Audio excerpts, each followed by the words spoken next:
যে আল্লাহর সাথে শিরিক করে তোমরা ভয় পাও না, ওই আল্লাহর একাত্মবাদের কথা আমি প্রচার করতে গিয়ে ভয় পাবো। কি করে ভয় পাবো?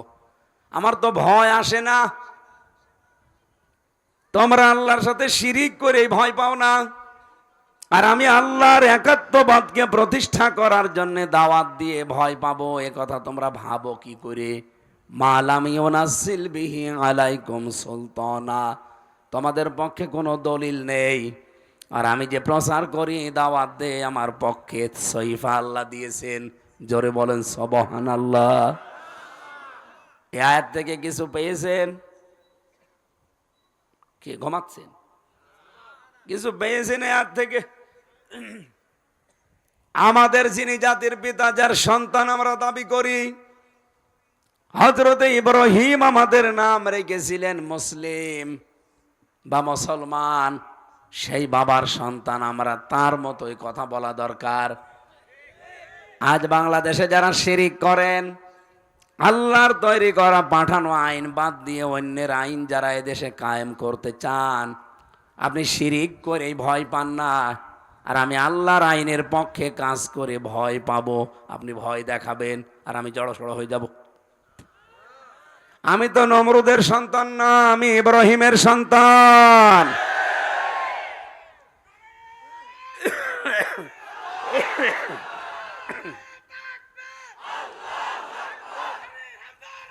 এই, ও আগমন লাগবে না, আমি কি বোঝালাম বুঝেছি? আমি কি বলি আর কি দেয় আমারে বলেন তো? আজ এই দেশে যারা মানুষের তৈরি করা আইন কায়েম করার জন্য উঠে পড়ে লেগেছেন, আপনার পক্ষে কোনো দলিল নেই, যা আছে সব বানানো। আপনি যদি ভয় না পান, আল্লাহর পক্ষ থেকে 30 পারা কোরআনের গ্যারান্টি আমার কাছে দলিল আছে, আমি ভয় পাবো আপনি ভাবেন কি করে? যারা এটা বিশ্বাস করেছিল ইব্রাহিমের সন্তান হিসাবে, তারা ফাঁসির দড়ি গলায় নিয়েছে, তারপরও মাথা নত করে নাই। যদিও অনেকে এখন তাদের বিরুদ্ধে উল্টাপাল্টা অপপ্রচার চালাচ্ছে, এমনকি পৃথিবীতে আসার পরও অনেকে দেখি একটু জীবিত থেকে যা বিদায় নিয়ে চলে যায়। বলেন তো, এরকম একটা অবস্থা আল্লাহ আমার জীবনের ওপরে দিতে পারতো না?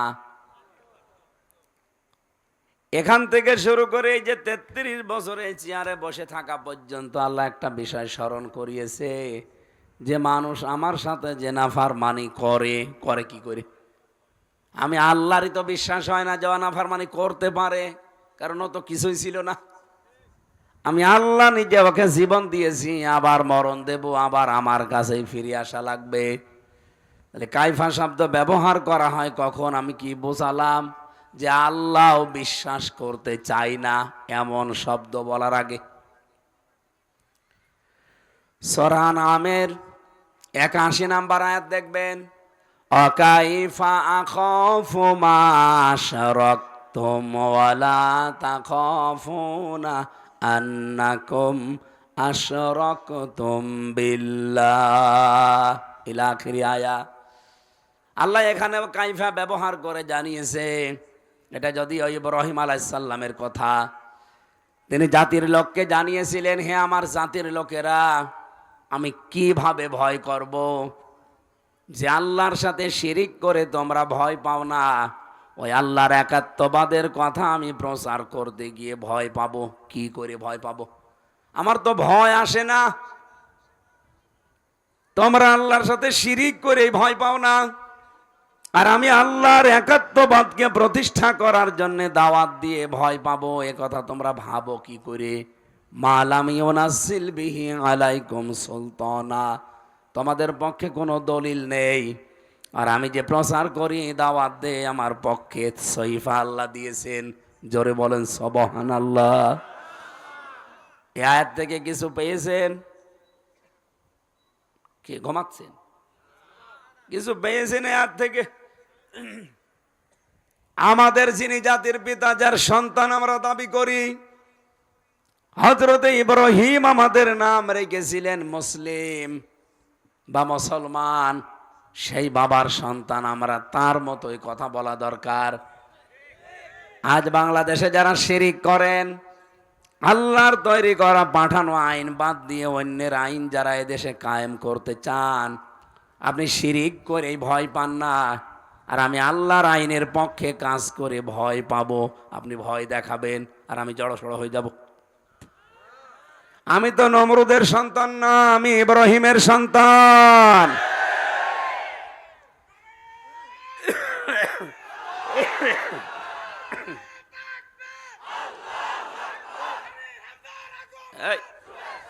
ও আগমন লাগবে না, আমি কি বোঝালাম বুঝেছি? আমি কি বলি আর কি দেয় আমারে বলেন তো। আজ এই দেশে যারা মানুষের তৈরি করা আইন কায়েম করার জন্য উঠে পড়ে লেগেছেন, আপনার পক্ষে কোনো দলিল নেই, যা আছে সব বানানো। আপনি যদি ভয় না পান, আল্লাহর পক্ষ থেকে 30 পারা কোরআনের গ্যারান্টি আমার কাছে দলিল আছে, আমি ভয় পাবো আপনি ভাবেন কি করে? যারা এটা বিশ্বাস করেছিল ইব্রাহিমের সন্তান হিসাবে, তারা ফাঁসির দড়ি গলায় নিয়েছে, তারপরও মাথা নত করে নাই।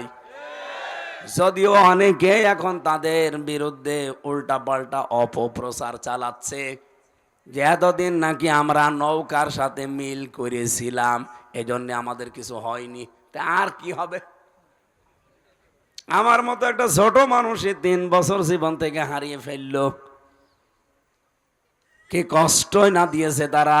আমার মাথার চুল থেকে পায়ের তালু পর্যন্ত 1 ইঞ্চি জায়গা ওরা বাকি রাখে না যেখানে টর্চার করেনি। ফাঁসির ওই কন্ডেম সেলের ভেতরে 3 বছর একাধারে এক রুমে তালা মেরে রেখেছিল। খাবার দিয়েছে, দেয়নি, যা দিয়েছে খাওয়া যেত না। চিকিৎসার কোনো ব্যবস্থা ভালো উন্নত ছিল না, এই জন্যই তো এত রোগ এখন শরীরে দেখা দিয়েছে। স্বাভাবিক হতে পারছি না, কারণ 3 বছর যা গেছে এটার ধকল উঠতে সময় লাগবে।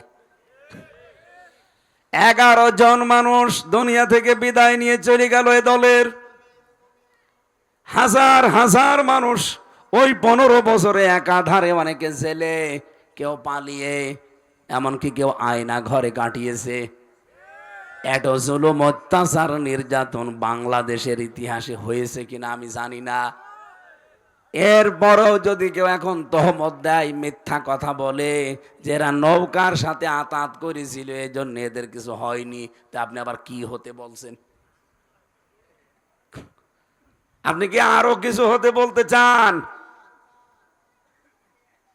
ঢাকাবাসী বিবেকবান মানুষ, আমরা শিক্ষিত, আপনারা। আমাদের জাতির পিতা ইব্রাহিম, আমাদের জাতির পিতা বঙ্গবন্ধু না, জাতির পিতা মুসলিম, জাতির পিতা ইব্রাহিম।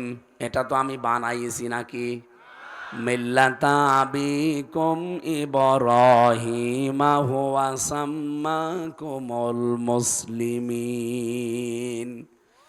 রব্বুল আলামিন বলেন এখানে হুয়ার ফাইল, আমি আল্লাহ নিজেও হতে পারি, ইব্রাহিমও হতে পারে, দুইটাই আছে। ধরেন ইব্রাহিম আলাইহিস সালাম এখানে ফাইল, উনি নিজে আমাদের নাম রেখে দিয়েছেন মুসলিম। বাবা হিসাবে উনি একটা দায়িত্ব পালন করলেন, সন্তানের নাম রাখলেন। আমরা অনেক বাবা এখানে আছি, আধুনিক বাবা যারা, ওদের জিজ্ঞাসা করবেন যে কি নাম রেখেছেন, এমন নাম বলে শয়তানও হাসে। কুষ্টিয়াতে সেদিন একটা দোকানের সামনে জোড়া অক্ষরে লেখা দেখলাম, হোমাজা লোমাজা স্টোর। এটা সরান, দায়িত্ব আছে কারা, এটা সরান। এরা এইভাবে ডিস্টার্ব করলে তো কথা তোলা যায় না।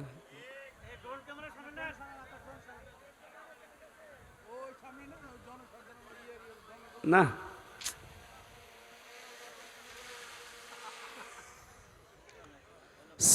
সুবহানাল্লাহ। এই কোন দিকে তাকিয়েছেন ভাই? এটা ইবাদত চলছে আর আপনি আর কি মারছেন মানে? লা ইলাহা ইল্লাল্লাহ সুবহানাল্লাহ ওয়ালহামদুলিল্লাহ লা ইলাহা লা ইলাহা ইল্লাল্লাহ মুহাম্মাদুর রাসূলুল্লাহ। আমার ভাইরা, ওনারা জিজ্ঞাসা করলাম যে আপনি নাম কিসের? বলছে আমার ডবল মেয়ে আছে, যমজ সন্তান হয়েছিল, 2টা মেয়ে, শখ করে রেখেছি হমাজা লোমাজা। আপনি কি জানেন এর অর্থ কি? বলছে না, কোরআনে পেয়েছি। উনি আমার আয়াত শুনিয়ে দিল, ওয়াইলুল লিকুল্লি হুমাজাতিল লুমাজা।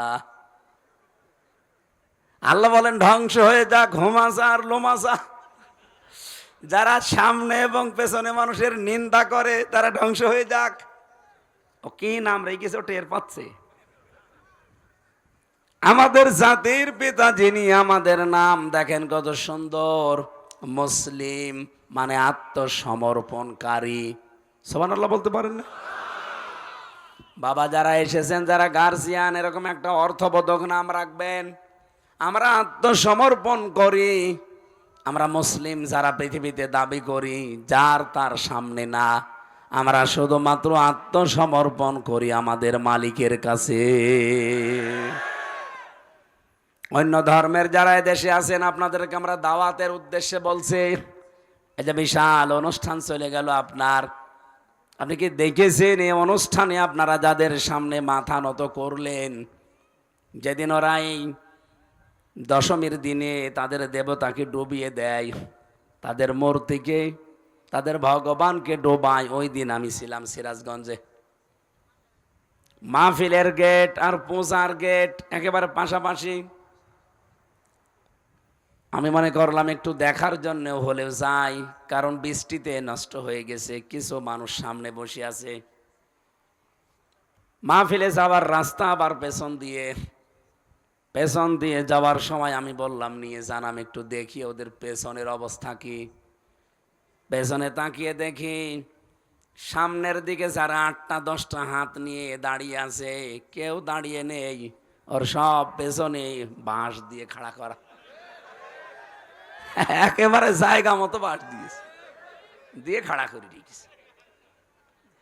দৃশ্যটা অনেকক্ষণ ধরে দেখলাম, সামনে আসলাম, এসে দেখি হ্যাঁ, যাদের জায়গা মতো বাঁশ দেওয়া ঠিক, তারা 8টা 10টা হাত নিয়ে পা নিয়ে এভাবে তাকিয়ে আছে। বলেন তো, যার নিজের জায়গা মতো বাঁশ না দিলে দাঁড়াতে পারে না, তার সামনে মাথা নত করে কোন বিবেকবান মানুষ? আপনারা কি করছেন? কোরআনে কারিমে আমার আল্লাহ জানিয়েছেন, ইন্নাল্লাযীনা তাদউনা মিন দুনিল্লাহি ইবাদুন আমসালুকুম। নিশ্চয় যারা আল্লাহ বাদে অন্য কাউকে ডাকো, ওরাও আমি আল্লাহর আর একটা সৃষ্টি। তোমরা যেমন আমি আল্লাহর গোলাম, ওরাও আমার আর একটা গোলাম। কথা বলেন ঠিক কিনা? যাদের সামনে আজ বিবেক থাকার পরেও কাজে লাগাও না, মাথা নত করে বসে আছো। ইয়া আইয়ুহান নাস বুরিবা মাসালুন ফাসতামিউ লা ইন্নাল্লাযীনা তাদউনা মিন দুনিল্লাহি লা ইয়াখলুকু যুবাবান ওয়ালাউ ইজতামাউ লা ওয়া ইয়াসলুবহুমুয যুবাবু শাইআন লা ইয়াস্তানকিযুহু মিন দাউফাত তালিব ওয়াল মাতলুব। শব্দ এক একটা ওজন কত টের পাচ্ছেন? আল্লাহ বলেন, হে পৃথিবীর মানুষেরা, ইন্নামা মাসালুন ইয়া আইয়ুহান নাস দরিবা মাসালুন ফাসতামিউ লা। উদাহরণ আল্লাহ কিভাবে সেট করেছেন, যাদেরকে ডাকো আমি আল্লাহ বাদ দিয়ে, ওরা কি তোমার কথা শুনতে পায়? এমনকি মশা মাছি যদি নাকের উপরে বসে পায়খানা করে তাও তাড়াতে পারে না। দাউফাত তালিব ওয়াল মাতলুব, যারা তলব করে এবং যার কাছে তলব করা হয়, দুইটাই কত দুর্বল। আপনারা যারা চাচ্ছেন সাহায্য, আপনারা যেমন দুর্বল, যার কাছে সাহায্য চাওয়া হচ্ছে ওইটা আরো দুর্বল। কথা বলেন না কেন? আমার মনে হয় এরপরে আর বিবেকবান মানুষের জন্য কিছু বলার থাকে না। আমি এটা শুধুমাত্র এই কয়জন মানুষের সামনে না, এই আওয়াজ যত দূর যাচ্ছে সারা বিশ্বে যেখানে আওয়াজ পৌঁছাচ্ছে সবাইকে উদ্দেশ্য করে বলছি, মূর্তি পূজা এটা একটা অসারতা, মিথ্যা কল্প কাহিনী ছাড়া কিচ্ছু না। এর কোনো ভিত্তিও হিন্দু ধর্মে নেই। আপনি হিন্দু ধর্মের গ্রন্থ পুরো পড়ে দেখবেন, মানুষ হয়ে কোনো মাটির তৈরি করা দেবতার সামনে মাথা নত করবে, এর ভিত্তি পাওয়া যায় কিনা? এগুলো ওদের নিজেদের বানানো এবাদাত। আমরা এই মাটির সামনে মাথা নত করি না, মাটির মালিক যিনি তার সামনে আমরা আত্মসমর্পণ করি। এই জন্য আমাদের নাম কি? মুসলিম। বলেন বলেন। যে কথাটা তুলতে চেয়েছিলাম এখান থেকে, জাতির পিতা ইব্রাহিম আলাইহিস সালাম জাতির লোকদেরকে বললেন, হে আমার জাতির লোকের, আমি ভয় পাবো কি করে? আমি তো আল্লাহর একাত্মবাদ প্রতিষ্ঠার জন্য চেষ্টা চালাই, যার পক্ষে দলিল আছে। আল্লাহ আমার উপরে সহিফা নাজিল করেছে। আর তোমরা যাদের কথা বলো একটারও কোনো দলিল নেই, এটা দিয়ে বাংলাদেশের সাথে এখন ইব্রাহিম নবীর সন্তান এবং নমরুদের সন্তান ভাগ হয়ে যাবে। নমরুদের সন্তান যারা, তারা নিয়ম নীতি কায়েম করার জন্য চেষ্টা চালাবে। এইটাই তাদের কাছে যুদ্ধ, এইটাই জিহাদ, এইটাই সংগ্রাম, এইটাই তাদের চেতনা। এক কথা বলে না কেন? কিন্তু ইব্রাহিমের সন্তান যারা, তারা এই পৃথিবীতে আল্লাহর একাত্মবাদ প্রতিষ্ঠার জন্য চেষ্টা চালাবে। দেখবেন প্রতিটি মানুষ যখন ইব্রাহিম আলাইহিস সালামের শেখানো এই দোয়াটা পড়ে নামাজে দাঁড়ায়, যদিও আমরা অনেকে মনে করি এটা যাই নামাজের দোয়া না, এটা আল্লাহু আকবার বলার পরে পড়া লাগে। ইন্নী ওয়াজ্জাহতু ওয়াজহিয়া লিল্লাযী ফাতারাস সামাওয়াতি ওয়াল আরদা হানিফা ওয়া মা আনা মিনাল মুশরিকিন। রব্বুল আলামিন বলেন, জাতির পিতা ইব্রাহিম জাতির কাছ থেকে মুখ ফিরিয়ে বলেছিল, আমার এই চেহারা বলতে শুধু এই 3.5 হাত বডি না, মানব জীবন চালাতে যা লাগে সবগুলো এখানে অজহনের ভেতরে সামিল। আমার সন্তানাদি এখানে অজহন, আমার সম্পদাদি এখানে অজহন, আমার ক্ষমতা এখানে অজহন, আমার যে চেয়ারে আমি বসে আছি এই চেয়ারটা আমার অজহন। সবগুলোকে আজ আমি ঘুরিয়ে দিলাম ওই আল্লাহর দিকে, যিনি আকাশ আর জমিনের উদ্ভাবক। আমি লোক দেখানোর জন্য এটা করি না, হানিফা, আমি মন থেকে এটা করছি একনিষ্ঠভাবে, ইখলাসের সাথে। ওমা আনা মিনাল মুশরিকিন। জাতির লোকেরা এই কথাটা জেনে রাখো, আমি কিন্তু মুশরিক না, শিরিক করি না। আমার প্রশ্ন হচ্ছে, তিনি সর্বশেষ এ কথা কেন বললেন যে ওমা আনা মিনাল মুশরিকিন? আমি মুশরিক না, আমি কিন্তু শিরিক করি না। আয়াতের ব্যাখ্যা পড়তে গিয়ে সূরা শূরা 13 নম্বর আয়াতের শেষের আগের অংশটা আমি মিলিয়েছি। এদিকে তাকান, খুব গুরুত্বপূর্ণ বিষয়।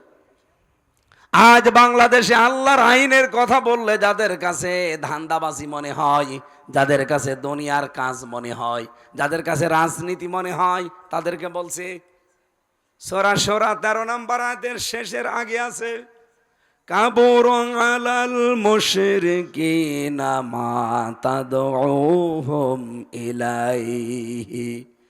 হে নবী, আপনি তাদেরকে যেদিকে ডাকেন, আসো আল্লাহর দিন কায়েম করি, আল্লাহর বিধানে জমিনে বাস্তবায়ন করি, এ কথা শুনলে সবচাইতে বেশি মন খারাপ হবে, খারাপ লাগবে, রাগ করবে যারা মুশরিক তাদের। আপনি কি মুশরিক? না।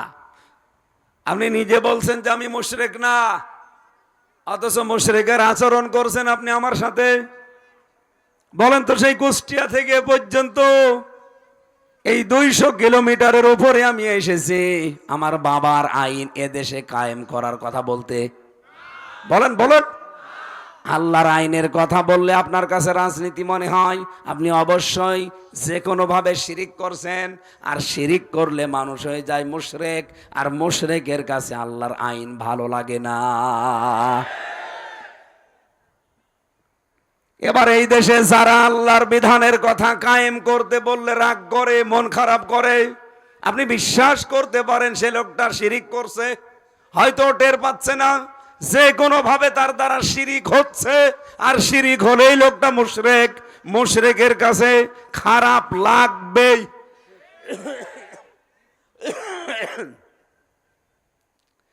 আপনাকে দিয়ে আল্লাহ দিন কায়েমের কাজ করায় না কেন জানেন? এর পরের অংশে আছে, আল্লাহু ইয়াজতাবি ইলাইহি মাইয়াশা ওয়া ইয়াহদি ইলাইহি মাইয়ুনিব।